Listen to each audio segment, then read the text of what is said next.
memilih. Untuk halaman Sulsel memilih ini kita turun besok dengan laporan pemilihan gubernur. Iya. Menuju pemilihan gubernur.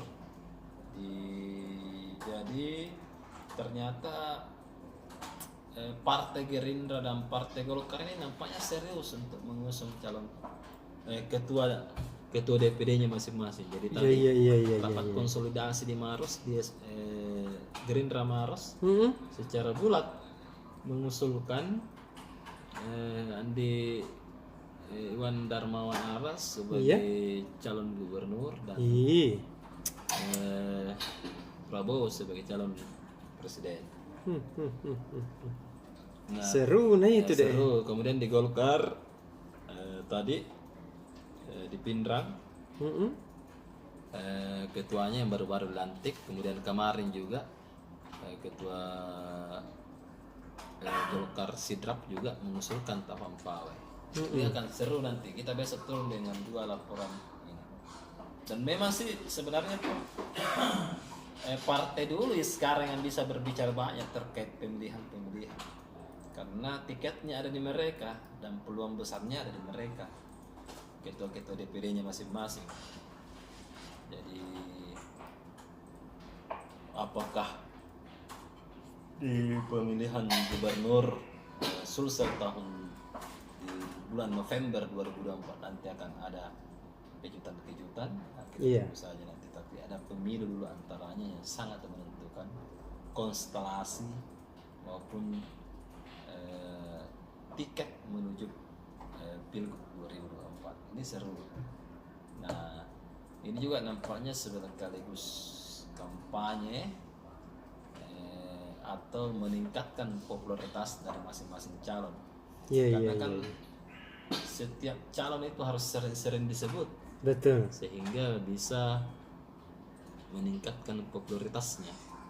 Nah, inilah yang dilakukan oleh kader-kader partai sebagai mesin politik, apalagi di level-level kecamatan dan level kabupaten. Jadi memang dibunyikan dulu, bunyi, itu akan meningkatkan popularitas. Nah, seperti yang pernah kita bahas, setelah popularitas, naik ke akseptabilitas, kesukaan, apakah disuka atau tidak. Masuk ke elektoral, apakah akan dipilih atau tidak. Populer, Anda suka tidak? Iya tahu. Suka. Nah, kalau dia maju sebagai calon gubernur, Anda pilih tidak? Nah, itu. Meskipun banyak sih sebenarnya kita suka semua ini calon, kata saya suka semua. Tapi untuk menentukan pilihan itu orang hanya mengandalkan survei.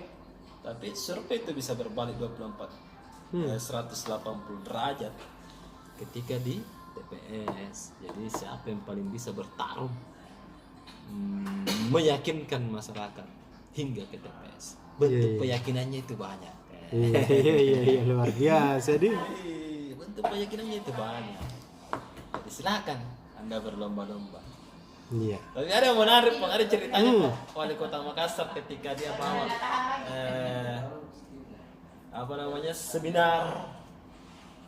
seminar tentang pemilihan Pansun di Unhas. Oh, jangan kita terlalu panjang kampanye, habis bensin. Iya tahu. Pemilihan itu hanya ditentukan 3 bulan, dia sampaikan secara gamblang waktu itu, dan benar, nampaknya itu menjadi benar. Karena Wali Kota Makassar ini Dani Pomanto adalah pelaku toh. Dia sudah mengikuti pemilihan wali kota selama 2 kali. Dan dia juga kader partai, jadi dia sudah tahu pasti celah-celahnya. Apakah di waktu 3 bulan, tapi untuk menuju ke orang-orang yang dibicarakan di 3 bulan terakhir itu memang panjang juga, Pak. Iya deh. Butuh banyak juga bentuk-bentuk menaikkan elektoral. Nah, seperti minggu lalu kan Nasdem sudah melaunching atau memancing popularitas toh. Belum lagi ada 3 calon gubernur atau 3 kepala daerah yang sering dibicarakan, mereka panggil secara langsung untuk hadir. Andi Sudirman, Wali Kota Makassar, kemudian Bupati Gua, hanya 3 yang hadir di situ. dan salam komando dengan RMS. Artinya ini kenapa misalnya bupati lain yang hari tidak salam komando? Iya. Nah, ini menjadi pembicaraan apa Iya, gitu. iya. 2024 asik banget untuk diikuti selanjutnya. Tapi pesan kita ya adalah bagaimana caranya yang berpihak kepada publik. Nah, itu saja pesan-pesannya dari redaksi Tribun Timur, supaya mereka siapa sih program-program yang banyak berpihak kepada publik. Nah, Iya. Itu yang yang Anda nilai ya. betul. Kemudian Anda tentukan suka atau tidak. Karena pasti kita tentu menginginkan pemimpin yang pro kepada publik. Oke, Setuju. setuju? Kemudian ke halaman Sulsel kita